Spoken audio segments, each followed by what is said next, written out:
Good news for borrowers in Australia, as in its quarterly bulletin released today, the RBA noted that lending costs for banks fell slightly more than the cash rate in 2013.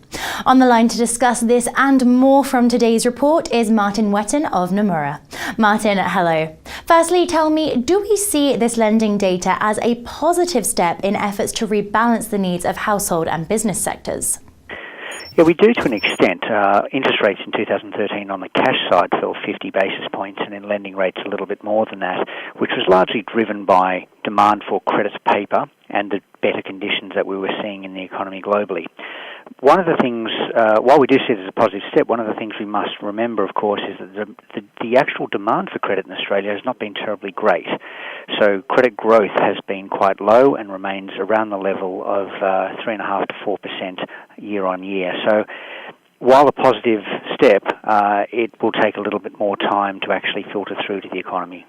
The RBA also pinpointed today the exact effects a lower Aussie dollar could have on the Australian economy, claiming that a temporary 10% depreciation in the currency, recently labelled as in uncomfortable territory, could equate to up to 0.5% in growth over the next 2 to 3 years. Would you agree? And similarly, what are the next steps for the central bank then to achieve that level? Sure. It was a very interesting paper from the RBA in their quarterly review. Of course, when they looked at what sectors of the economy would grow, not unsurprisingly, it was the trade-exposed areas that were going to be the biggest contributors to growth. So exports of minerals and agriculture, tourism and education, that is inbound education particularly from Asian students. So it's not a surprise to see that.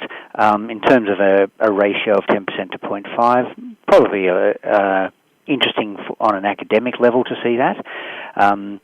But clearly, as an export-driven economy, Australia does need to see the lower currency. And as you pointed out, they mentioned it was uncomfortable for a long period of time. They dropped that in their February statement, and really around this current level of 90 cents versus the US, they're a lot more comfortable with the level.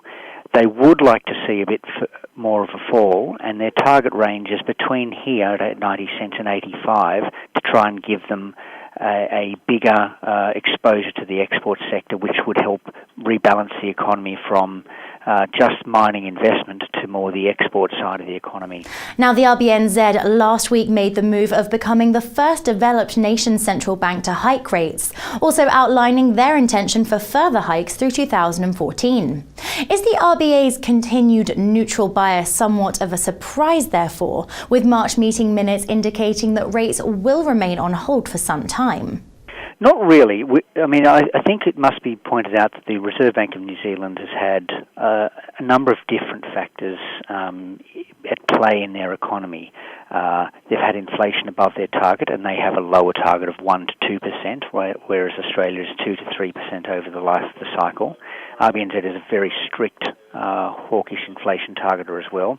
They've had unemployment falling now fairly solidly over the last 18 months, whereas in Australia it's been rising quite dramatically and has recently hit 10-year highs of 6%. And their terms of trade's growing quite strongly.